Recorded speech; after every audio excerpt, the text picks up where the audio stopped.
Derita seorang istri jadi pembantu mertua di rumahnya sendiri saat suaminya tahu hal tak terduga pun terjadi. Ternyata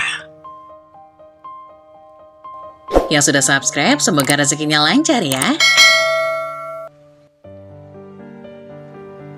istrimu belum hamil juga, Mas. Mau sampai kapan seperti ini? Ucapan mertua yang disampaikannya dengan nada berbisik seketika menghentikan langkahku. Aku yang barusan pulang kerja melepaskan tanganku dari gagang pintu yang sedikit terbuka. Ucapan salam yang baru saja akan terucap itu pun kuurungkan. Walaupun belum melihat siapa yang berada di dalam, namun aku yakin sekali itu adalah ibu mertuaku. Belum rezeki, Bu. Mudah-mudahan secepatnya, jawab suamiku. Ini udah 7 tahun loh, Angga. Siti anak Budi Romblah udah hamil anak kedua. Padahal kalian nikahnya barengan, ucap sang ibu mertua. Wanita itu menyebut nama wanita yang pernah menjadi masa lalu suamiku dengan ringan. Memang benar, Mas Angga dan aku menikah tanpa berpacaran terlebih dahulu. Dia melamarku setelah ditinggal nikah oleh mantan pacarnya. Kami dijodohkan oleh salah satu teman kami saat kajian bersama. Ibu mertuaku memang pada awalnya menolak keinginan Mas Angga untuk menikahiku. Dia menginginkan calon menantu yang berasal dari daerah yang sama dengan mereka.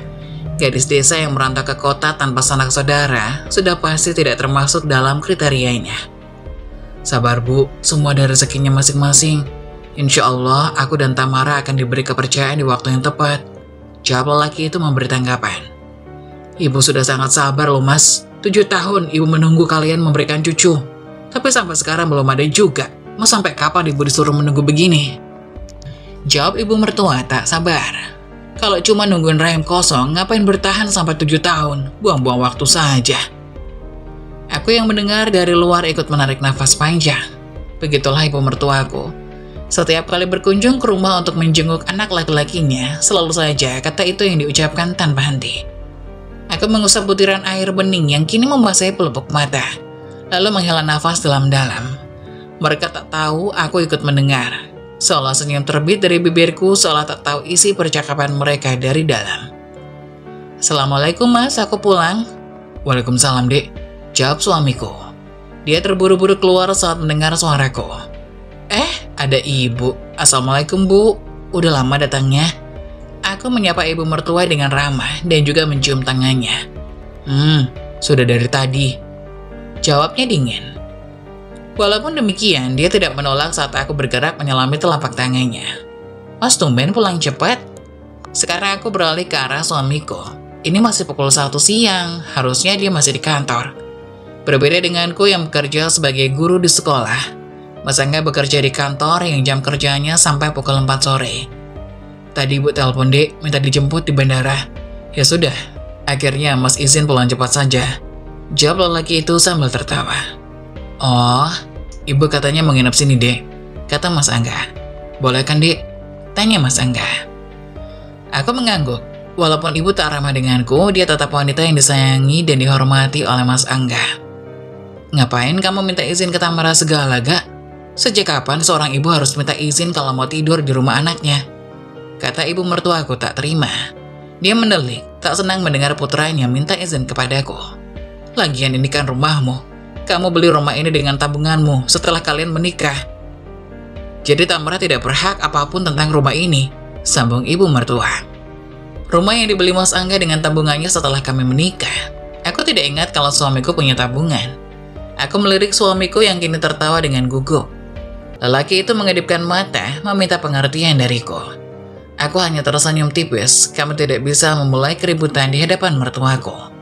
Kalau begitu, aku bereskan kamar tamu dulu ya, Mas, biar ibu bisa cepat istirahat, ujarku mengalihkan pembicaraan. Ya sudah, Mas bantuin kamu ya, Dek, jawab suamiku. Dia berdiri dari tempat duduknya dan bersiap melangkah untuk membantuku. Dia baru saja selangkah saat tangannya ditarik oleh ibu mertua. Mau kemana kamu, Mas? Duduk di sini sama ibu, cegah ibu mertuaku melarangnya. Cuma beresin kamar doang. Tamara bisa sendiri kali. Kamu di sini aja, ibu masih rindu. Sudah lama kita nggak bertemu kan? Lanjut ibu mertua. Maaf, Dek, kata Mas Angga merasa tak enak padaku. Oh iya, Ra, sekalian koper ibu bawa ke kamar. Nggak usah dibongkar, nanti ibu bisa bongkar sendiri, ujarnya memberi perintah. Wanita dengan helai rambut putih yang beberapa mengintip dari balik jilbabnya itu menunjuk koper berwarna coklat yang letaknya di samping kursi tamu. Gak usah minta Mas Angga yang bawa, kopernya pakai roda kok. Gak berat, lagi pula kamu kan belum hamil, jadi gak apa-apa keluar tenaga banyak. Sambungnya tetap melontarkan kalimat bernada menyebalkan itu. Mungkin saja kamu belum hamil itu karena malas gerak. Jangan-jangan kalau berdua saja kamu sering nyuruh-nyuruh Angga buat ngerjain pekerjaan rumahmu. Ya kan? Dia menebak lagi dengan yakin. Makanya sulit hamil, suamimu itu adalah raja. Dia sudah kerja susah payah di kantor. Gak seharusnya di rumah masih diminta ngerjain pekerjaan wanita. Apa? Suami adalah raja? Apa ibu pikir cuma Mas Angga yang kerja di kantor seharian? Aku pergi pagi, pulang siang dengan wajah lelah. Ini panas-panasan, apa namanya? Satu lagi, kopernya bawa ke kamar kalian aja. Ibu mau tidur sama anak lanang ibu yang tampan ini. Nanti kamu saja yang tidur di ruang tamu ya. Kalimat itu membuatku seketika diam bagai batu. Ibu mau tidur sama Mas Angga? Aku mengernyitkan kening tak mengerti. Suamiku bukan anak kecil lagi, dia sudah menikah. Apa maksud ibu ingin tidur dengannya? Apa dia masih menganggap putranya anak kecil yang selalu harus dikeloni? Apa masalahnya, Ra? Ibu yang melahirkannya. Wajar saja kalau ibu ingin melepas rindu. Jawab wanita itu. Kamu juga rindu sama ibu kan, gak? Dia memeluk lengan putranya dengan sikap posesif. Angga selalu minta tidur sama ibu setiap kali pulang. Masa sudah 7 tahun nikah kamu gak paham juga? Sambung wanita itu tanpa merasa bersalah. Mas, aku menatap suamiku yang kini tampak serba salah. Sudahlah dek, mungkin ibu rindu sama mas. Kita bisa tidur sama-sama dengan ibu beberapa hari ini. Toh ibu juga orang tua kamu kan? Lelaki itu bertutur kata lembut. Terlihat sekali tak mau menyakiti hati ibunya. Aku hanya bisa menarik nafas panjang. Tidur bersama ibu, aku menggaleng cepat. Bisa-bisa aku mual duluan membayangkan sikapnya yang memperlakukan putranya seperti bayi dewasa. Aku sudah pernah melihatnya dulu. Ya sudah, terserah kamu kalau gitu. Jawabku sekenanya. Tanpa tersenyum, aku menggeret koper milik ibu yang ternyata lumayan berat. Ibu sama Mas Angga tidur di kamar tamu saja. Aku tidak bisa tidur kalau tidak di ranjangku sendiri. Ucapku dengan datar sebelum melanjutkan langkah. Bukannya aku tak menyukai ibu mertua, bukan pula aku tak mau mendekatkan diri kepadanya. Semua itu sudah pernah kulakukan di 1 tahun awal pernikahan kami. Tapi hasilnya sia-sia. Ibu selalu memberi jarak. Tamara bicaranya kasar. Tamara tak paham tata krama keluarga kita. Tamara sama sekali tidak lemah lembut. Tamara tidak bisa mengerti ibu. Masakan Tamara tidak sesuai selera keluarga kita. Itu hanyalah sedikit dari sebagian besar keluhan yang kerap ibu tunjukkan kepadaku. Beruntungnya kami tinggal dan bekerja di kota yang berbeda dengannya. Hal itu membuat hubungan kami yang tidak hangat tak terlalu terlihat. Kami tak perlu sering bertemu dan bersih tegang karena perbedaan yang terlalu besar. Saat tiba di kamar tamu, aku meletakkan koper milik ibu mertuaku di sini. Aku tak mau mengalah. Tak akan kubiarkan ranjang pernikahan kami diisi oleh ibu mertua dan Mas Angga. Kalau memang dia mau ngelonin putranya, silakan di kamar tamu saja. Aku yang sejak kecil sudah ditinggal oleh kedua orang tuaku, masih tak bisa mengerti bagaimana bisa ada orang tua yang masih ingin tidur dan bersama putranya yang sudah dewasa dan sudah menikah. Dek, panggil Mas Angga dari balik pintu kamar tamu yang baru saja terbuka. Rupanya lelaki itu menyusulku ke kamar. Kamu gak bisa sedikit sabar ngadepin ibu? Dia bertanya dengan sedikit berbisik. Jarang-jarang loh ibu jengukin kita ke sini. Aku kurang sabar apa coba mas? Aku senyum dan menyebut ibu dengan ramah kok. Iya, tapi waktu bawa koper ke atas tadi kamu terlihat menggerutu. Ibu lihat loh, mas jadi gak enak sama ibu. Dikiranya kamu gak suka dia nginep di sini. Siapa bilang aku gak suka? Aku cuma aneh aja karena tiap ibu datang, ketemu mas, maunya tidur sama mas. Kamu bukan anak kecil lagi loh mas. Kamu udah punya istri, masa nggak malu masih dikelonin sama ibu? Kamu cemburu sama ibu ya dek? Tanya Angga sambil tertawa kecil. Mas, anak sulung dan anak kesayangan ibu. Kamu tahu sendiri kalau mas cuma 2 bersaudara. Mas anak sulung dan anak kesayangan ibu. Kamu tahu sendiri kalau mas cuma 2 bersaudara. Wajar kalau ibu selalu ingin memanjakan mas. Aku nggak cemburu ya mas, aku cuma aneh aja. Gak cuma sekali setiap kita mudik ke rumah mas pun, aku harus tidur sendiri di kamar ibu. Ibu kamu tuh aneh menurutku. Dek, Mas Angga meninggikan suaranya. Raut wajahnya mengeras, tanda tak suka. Dia paling tak senang setiap kali aku menyebut ibunya aneh. Susah Mas jelasin sama kamu, Dek. Mama sama papa kamu sudah meninggal sejak kamu kecil. Mas bisa memaklumi kalau kamu gak ngerti ikatan antara ibu dan anak. Terlebih lagi, kita memang belum punya anak. Tapi Mas tetap gak suka kamu bilang ibu seperti itu. Kata-katanya tegas. Ya sudah kalau Mas anggap ibu benar. Aku juga sudah bilang terserah kan tadi. Mas boleh saja tidur sama ibu, tapi di kamar tamu, tidak di kamar kita. Untuk hal yang satu ini, aku tidak mau mengalah. Aku tidak suka jika ada orang lain masuk ke kamar kita. Itu adalah area pribadi yang menurutku tidak pantas untuk dilihat siapapun tanpa terkecuali. Oh iya Mas, aku baru ingat. Tadi ibu bilang ini rumah kamu. Rumah yang Mas beli pakai tabungan sendiri. Aku menatap suamiku untuk meminta penjelasan. Apa maksudnya itu? Itu dia... Mas Angga sedikit salah tingkah. Dia menggaruk kepalanya yang tidak gatal sambil celingukan. Mas bilang apa sama ibu? Emang ibu nggak tahu kalau rumah ini aku yang beli dari sebelum kita nikah? Tanyaku minta penjelasan. Jujur saja, waktu itu ibu mertuaku bilang aku tidak berkah atas apapun di rumah ini. Aku tidak menyukainya. Ini adalah rumahku, rumah yang ku beli dari tabungan dan kerja kerasku sejak menjadi guru di salah satu SMA di kota ini. Maaf Dik, Mas bilang ke ibu kalau rumah ini Mas yang beli dari uang Mas sendiri. Jawabnya terbata. Waktu bujangan dulu Mas bilang ke ibu selalu nabung tiap gajian. Kamu tahu sendiri gajian Mas lumayan besar. Tadinya Mas mau jujur kalau ini rumah kamu, tapi waktu pertama kali kemari, ibu langsung kagum dan memuji hasil kerja keras Mas dalam mendapatkan rumah ini. Terang Mas Angga menjelaskan. Mas gak mau ibu kecewa kalau Mas jujur sebenarnya ini rumah kamu. Kamu gak masalah kan Dik? Lelaki itu menyentuh tanganku dan menggenggamnya dengan lembut. Dia mengangkat wajahku dan mengusap kepalaku perlahan. Kalau kamu gak ikhlas, Mas akan jelasin ke ibu. Bukan gak ikhlas Mas, aku gak suka ibu yang terus mengira aku menumpang. Aku kerja keras buat membangun rumah ini. Iya, Mas ngerti sayang. Tapi ibu gak lama di sini. Mas minta tolong sama kamu sabar ngadepin ibu ya. Mas Angga membujuk. Matanya yang tajam, alis mata yang melengkung menatapku dengan penuh harap. Aku tak punya pilihan lain selain mengangguk. Kelembutan dan sikap penuh kasihannya selalu saja membuatku takluk. Aku sangat mencintainya, cukup satu alasan untukku membuat pilihan untuk mengalah. Lauknya kok gak ada rasa lain selain pedas sih, Ra? Ibu mertuaku baru saja duduk di meja makan saat berkomentar sepedas sambal bawang dengan cabai rawit merah yang ada di atas meja. Dia bahkan belum mencicipi sambal itu. Matanya pasti melihat jelas selain sambal cabai rawit itu tersedia aneka lauk lainnya di sana. Kamu gak bisa masak yang lain apa? Mas itu gak bisa makan sambal begini. Dia sukanya sup-supan sama yang berkuah. Kata ibu mertua masih mengomentari masakanku. Aku memutar mataku jenuh, senyum tipisku kulempar ke arah Mas Angga. Suamiku tidak suka pedas, aku menggeleng dalam hati. Dia langsung request minta dibuatkan sambal bawang sebagai tambahan selera makan setiap harinya. Mas bosan makan sayur bening dan tempe goreng di rumah, Bu. Lauk di rumah 2 macam itu sudah paling banyak. Mas bosan makan sayur bening dan tempe goreng di rumah ibu. Lauk di rumah 2 macam itu udah paling banyak. Ucap Mas Angga kala itu bercerita padaku. Mas beruntung punya istri kayak kamu, walaupun dari desa, Dik. Meja makan terasa ramai dan bikin Mas semangat buat menghabiskan makanannya. Apalagi masakanmu tiada duanya. Itu komentar yang sering ku dengar setelah Mas Angga selesai makan. Ini serius sayurnya lalap-lalapan. Ayam sambal rica-rica, ikan bakar, tahu sama tempe mendoan doang. Ibu mertua kembali berdecak tak terima.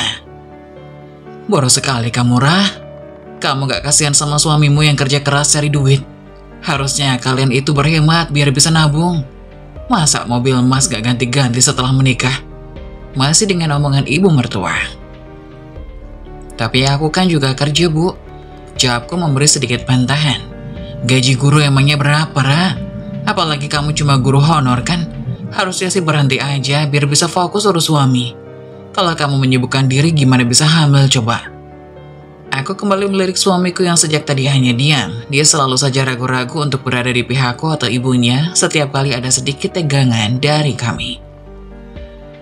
Oh iya, ibu mertuaku memang tidak tahu kalau aku bukan guru honor. Dia tidak tahu kalau statusku adalah guru PNS jauh sebelum aku dan Mas Angga menikah. Bukan aku berniat untuk menyembunyikannya selama 7 tahun ini. Wanita yang sangat dihormati oleh suamiku itu sudah menebak sejak awal kalau aku adalah guru honorer. Selain alasan kami berasal dari suku yang berbeda, status pekerjaanku yang dipandang rendah, dan kedua orang tuaku yang sudah meninggal, membuat ibu Mas Angga enggan memberi restu. Kamu cuma guru honor, apa bisa mengimbangi Mas Angga yang kerjanya kantoran? Gaji kalian aja nggak seimbang, kata wanita itu saat pertama kali Mas Angga memperkenalkanku. Karena dia sudah menyimpulkan seperti itu sejak awal, aku juga tidak repot-repot meluruskannya. Mas Angga juga kulihat tidak berusaha untuk menjelaskan kebenaran itu dari ibunya. Mungkin dia juga punya alasan lain kenapa memilih merahasiakannya, aku pun tak tahu. Ya Allah Mas, kasihan sekali kamu. Harus memakan makanan yang tidak kamu sukai. Pasti kamu terpaksa kan? Tebak ibu mertua sambil melihat anaknya yang sedang lahap memakan makanan itu. Makanan Tamara enak kok bu. Mas suka banget, dia pintar sekali masak. Ibu cobain deh pedesnya itu nggak bikin mules. Malah kalau nggak ada sambal, Mas sekarang nggak bisa makan. Jawab Mas Angga sambil tertawa. Wajah ibu mertua aku berubah masam. Terlihat sekali dia tak senang dengan cara putranya memujiku. Aneh kan? Ibu mertua tetap saja tidak percaya kalau anaknya itu sangat menyukai masakanku. Tetap saja berdebat dengan anaknya bahwa anaknya hanya menyukai masakannya. Sop ayamnya enak kan bu? Tanyaku mengalihkan pembicaraan. Masih bisa dimakan. Jawabnya enggan memuji. Setelah drama-drama demikian, aku melihat sendiri dia menyendokkan kembali sup itu ke dalam piring nasinya yang tinggal sedikit. Aku baru tahu kalau definisi tak enak itu bisa menghabiskan lebih dari 1 centong nasi di piring. Tak hanya sop saja yang dia makan, tangannya juga mencopot tempe mendoan dan tahu goreng yang masih terasa hangat di piringnya. Setelah selesai makan, kami pindah ke ruang keluarga. Ada televisi berukuran besar di sana. Televisi yang juga aku beli jauh sebelum aku dan Mas Angga menikah. Sayang sekali, ibu mertua beranggapan bahwa semua benda yang ada di rumah ini milik putranya. Oh iya Mas, kamu ingat Anissa kan? Adik sepupumu yang dulu pernah tinggal di rumah kita. Ibu mertua kembali bertanya. Sejak tadi, dia terus bicara pada putranya tanpa mempedulikan aku. Aku yang merasa tak nyaman akhirnya menyibukkan diri dengan bermain ponsel. Biarlah mereka menghabiskan waktu bersama. Mungkin kerinduan antara ibu dan anak itu memang nyata. Berhubung aku ditinggal ibuku sejak kecil dan belum pernah punya anak, aku tak mengerti tentang ikatan itu. Ingatlah bu, masa nggak ingat sama sepupu sendiri? Dia masih di Jepang kan sekarang? Aku udah lama nggak kontekan sama dia, kata suamiku. Nah, rencananya minggu depan dia bakal pulang ke Jawa. Maka dari itu, ibu ingin dia sementara untuk tinggal di rumah ini sama ibu. Tapi bukannya dia udah punya suami? Tanya suamiku. Dia itu udah cerai karena suaminya selingkuh dengan rekan kerjanya di kantor. Kan kasihan, apalagi lagi hamil. Ya hitung-hitung sambil si Tamara itu latihan jadi ibu hamil. Aku bicarakan ini sama Tamara dulu ya bu. Jawab Mas Angga. Ngapain bicara sama Tamara Mas? Ini kan rumahmu. Kamu kepala keluarganya loh. Tegur ibu mengingatkan Mas Angga. Terlihat sekali dia tidak suka setiap namaku dilibatkan. Biar ibu saja yang bilang sama istrimu. Sepupunya Angga mulai besok akan tinggal di sini. Dia akan tinggal sama ibu di kamar tamu. Tegas ibu mertua dengan gayanya yang songong. Ingat ya, kamu gak boleh ketus sama dia. Anissa sama Angga itu sudah seperti saudara kandung, jangan malu-maluin. Iya bu, Mas setuju saja kalau Anissa tinggal di sini. Lagian kasihan juga, dia kan lagi hamil. Masa harus tinggal sendirian? Hitung-hitung biar Tamara punya teman di rumah. Jawab Mas Angga pada akhirnya. Aku mengurutkan alis. Mas Angga setuju sepupunya tinggal di rumah kami. Bukannya tadi dia bilang ingin bicarakan dulu denganku. Kenapa sekarang berubah pikiran? Oh iya, ibu juga sudah bilang sama Anissa, besok kamu yang akan jemput dia di bandara. Kamu bisa kan izin lagi? Kasihan kalau Anissa harus naik taksi ke sini. Ibu sudah ngasih alamat rumahmu sama dia. Oh iya bu, bisa. Besok aku izin lagi sama atasanku. Setelah jemput Anissa, baru aku kembali ke kantor lagi. Jawab Mas Angga menanggapi. Gak boleh, aku gak setuju kalau sepupu Mas ikut tinggal di rumah kita. Jawabku, karena ini tidak bisa dibiarkan. Bisa-bisanya suamiku menganggap diriku hanya patung. Dia langsung setuju pada permintaan ibunya. Padahal dia tahu bahwa aku tidak menyukainya. Apalagi ini kan rumahku. Kamu menolak? Apa kamu Tamara? Ibu nggak minta persetujuan dari kamu ya? Jawab ibu. Dia tak suka saat aku angkat bicara. Mas Angga sama wanita itu bukan mahram, Bu. Mana boleh mereka tinggal serumah? Aku memberi alasan penolakanku. Lebih baik bantu dia cari kontrakan aja, Mas. Jangan tinggal di sini. Nah kan, ibu bilang juga apa? Istrimu ini posisinya berlebihan, Mas. Ibu geleng-geleng tak percaya. Bukan masalah posesif, tapi dalam agama pun tidak diperbolehkan kalau sepupu berlainan jenis tinggal di satu rumah. Terlalu banyak mudaratnya. Mas Angga kali ini terkejut saat mendengar ucapanku. Dek, kamu curiga sama Mas? Aku sangat bingung bagaimana caranya memberitahu Mas Angga kalau aku takut terjadi fitnah saat ada sepupunya yang tinggal di rumah ini. Apalagi jika ibu pulang nanti. Itu artinya hanya tinggal kami bertiga di rumah ini. Dulu, ibu mertua pernah memberitahu padaku bahwa jadi PNS itu tidak mudah, harus sangat pintar. Kalau enggak ya harus punya orang dalam. Kalau kamu nggak punya salah satunya, seumur hidup pasti tetap jadi honorer. Kata ibu mertuaku saat itu. Aku masih menghargai Mas Angga yang meminta aku untuk menyembunyikan status pekerjaanku. Dia tidak mau kalau ibu tahu gajiku lebih besar daripada gajinya sebagai karyawan kantoran. Aku tersenyum tipis mengingat kalimat ibu yang meremehkan aku. Namun di saat yang bersamaan dia juga meninggikan putranya, Mas Angga yang punya selera tinggi dan berkelas. Saat ini, mertuaku menerima kartu tanda pengenal yang baru saja aku sodorkan kepadanya. Mata tua itu memindai lekat-lekat tulisan yang ada di kartu tersebut. Raut wajahnya berubah-ubah, campuran antara rasa terkejut dan syok yang datang secara bersamaan. Sekarang ibu tahu kan kalau aku udah PNS, aku diangkat di tahun pertama setelah lulus kuliah. Jelasku kepada ibu mertua. Mas, apa maksudnya ini? Kenapa di sini tertulis Tamara Setiawati, pekerjaannya pegawai negeri sipil? Tanya ibu dengan suara bergetar. Dia menatap putranya dengan pandangan menghujam dan dalam. Kamu bilang Tamara ini cuma honorer. Bu, sebenarnya Tamara belum lama diangkat, dia baru beberapa bulan ini jadi pegawai negeri. Jawab Mas Angga. Aku merasa aneh. Kenapa Mas Angga tidak mau ibu tahu pekerjaanku yang sebenarnya? Aku masih tak menemukan alasan yang tepat untuk dia merahasiakan semuanya dari ibu. Oh pantas sombong, rupanya baru diangkat. Jadi PNS karena belas kasihan pemerintah ya? Sudahlah Dek, ibu capek. Jangan tambah beban ibu, kata Mas Angga. Aku kembali mengernitkan keningku melihat sikap Mas Angga yang berbeda. Mas aneh deh, kenapa harus bohong sama ibu? Aku udah lama jadi pegawai negeri ya Bu. Sebelum nikah sama Mas Angga, aku pun sudah jadi PNS. Apa perlu aku tunjukkan SK pengangkatannya? Tanyaku tak gentar semakin Mas Angga ingin merahasiakannya dari ibu. Semakin kuat pula dorongan dalam diriku untuk memberitahunya. Satu lagi Bu, ini rumahku. Aku bisa tunjukkan pada ibu surat rumahnya. Di sana juga ada bukti transaksi jual beli. Aku beli sebelum nikah sama Mas Angga. Pantang bagiku diremehkan seperti ini. Angga, ada apa ini sebenarnya? Kamu bilang ini rumahmu. Ibu mengabaikan penjelasanku. Dia memilih untuk kembali bertanya pada anak lakinya. Gajimu besar, kau bilang selama ini beli rumah ini dari hasil tabungan pekerjaanmu, Angga.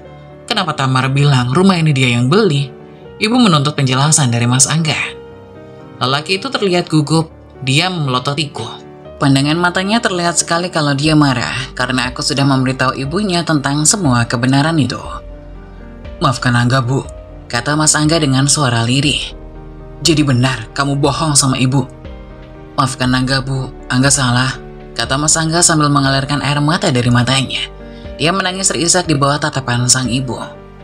Aku yang ada di sana pun dibuat terkejut olehnya. Kenapa?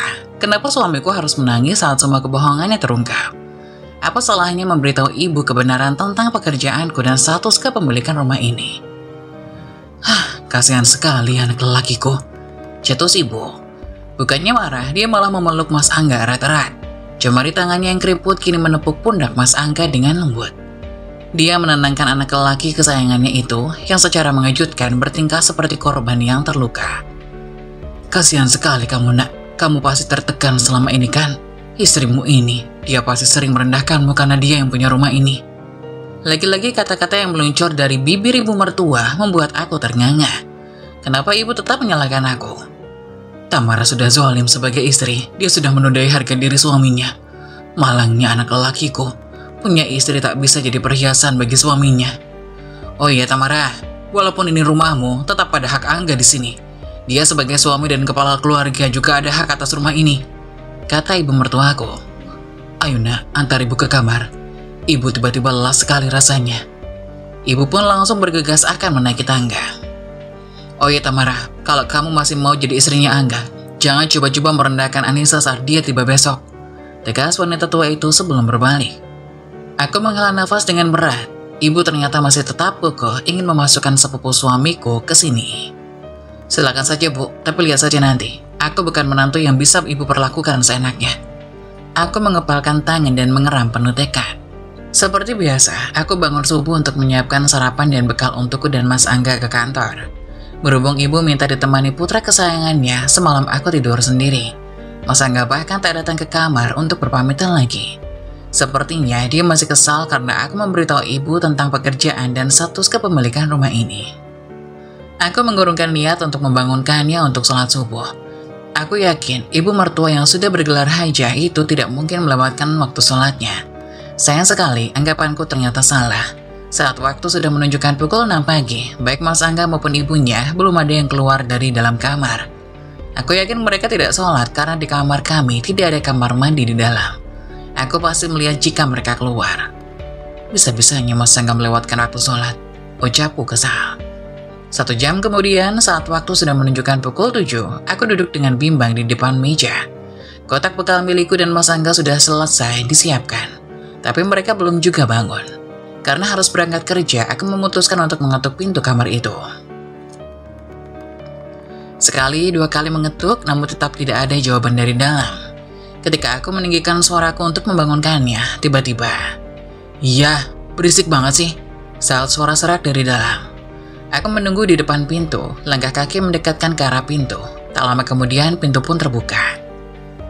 "Berisik banget sih, Dek. Ibu masih tidur tahu, ganggu aja kamu." Astagfirullahaladzim, bisa-bisanya ibu sama Mas masih tidur. Aku menggeleng kepala tak mengerti. Gara-gara siapa semalam, Mas harus bergadang buat bujuk ibu. Kamu sadar gak sih, ibu jadi sedih dan nangis semalaman gara-gara ucapanmu kemarin. Kamu itu ya Dek, gak pernah nurut sama Mas. Hobinya bantah terus. Mas lebih paham perasaan ibu. Harusnya kamu paham, sebagai menantu juga bisa jaga perasaan ibu. Angga malah memarahiku. Baiklah, kita bicara lagi nanti. Kamu gak kerja? Aku bertanya untuk mengalihkan pembicaraan. Aku juga harus menjaga moodku, karena aku akan berhadapan dengan anak-anak nanti di sekolah. Aku izin, jawab Mas Angga singkat. Izin? Iya, ibu mau jemput Anissa ke bandara. Aku gak tega minta ibu berangkat sendiri pakai taksi. Mas, gak usah teriak, ibu masih tidur. Aku bilang-bilang setuju ya, buat sepupu kamu tinggal di rumah ini. Kamu yakin mau dia tinggal di sini? Aku menggeleng. Mereka hanya sepupu, bukan saudara kandung. Saudara kandung pun jika wataknya sama seperti ibu mertuaku, aku pasti enggan untuk menampungnya. Jangan mentang-mentang ini rumahmu, kamu bisa menjauhkan aku dari keluargaku, Tamara. Anissa itu sudah seperti adik kandung bagiku. Suka atau tidak, dia akan tetap tinggal di sini. Mas gak minta persetujuan kamu. Kamu setuju atau tidak, Anissa akan tetap tinggal di sini. Cobalah jadi istri itu sekali-kali nurut sama suami. Jangan terus-terusan membangkang. Tegas Mas Angga. Jangan mentang-mentang gajimu besar, kamu hilang rasa hormat sama suamimu. Sambungnya lagi dengan wajah menyorot tajam. Aku pun pergi bekerja meninggalkan suami yang sedang naik darah. Iya, aku tidak ingin memperpanjang masalah dengan suamiku itu.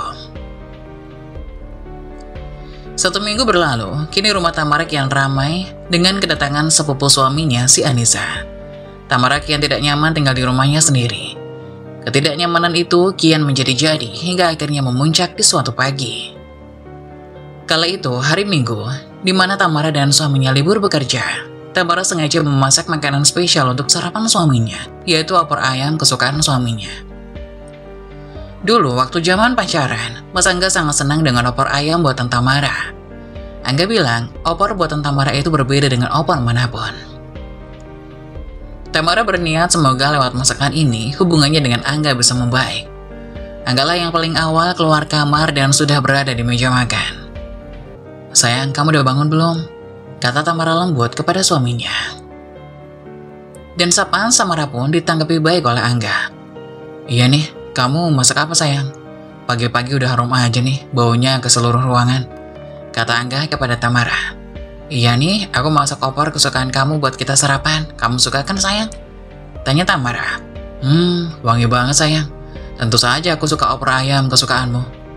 Tak disangka niat Tamara memperbaiki hubungan dengan suaminya berjalan begitu mulus. Hingga saat Tamara dan Angga hendak makan, keluarlah Anissa dan ibunya Angga. Mereka duduk hendak ikut sarapan bersama Tamara dan Angga. Silakan Bu, Anissa, kita sarapan bareng. Ini Tamara buatin opor ayam yang enak banget, kalian pasti suka. Kata Angga menawari ibu dan sepupunya saat sarapan bersama. Tamara pun memberikan piring kosong untuk mereka mengambil masakan. Aduh Mas Angga, aku nggak boleh makan makanan yang mengandung santan, kata Anissa. Seketika Angga dan Tamara pun saling tatap. Iya, kamu ini gimana Tamara? Kamu kan tahu sepupumu ini lagi hamil besar. Kamu malah masak sarapan yang banyak mengandung santan kayak gini. Kamu ini niat baik kok tanggung-tanggung. Kamu niat gak sih bikinin sarapan? Kata ibunya Angga membela si Anissa. Maaf ibu, saya lupa kalau diantara kita ada yang lagi hamil dan dilarang makan makanan yang banyak mengandung santan. Kata Tamara membela diri. Maaf, makanya hamil biar tahu dan paham apa aja larangan orang hamil. Iya bu, sungguh saya tidak tahu. Jika memang Anissa tidak berkenan dengan sarapan yang saya buat, dia bisa kok bikin sarapan sendiri di dapur. Di lemari es masih ada bahan-bahan makanannya. Kata Tamara menawari Anissa untuk bikin sarapan sendiri. Kamu gila Tamara. Mana bisa Anissa melakukan pekerjaan yang berat?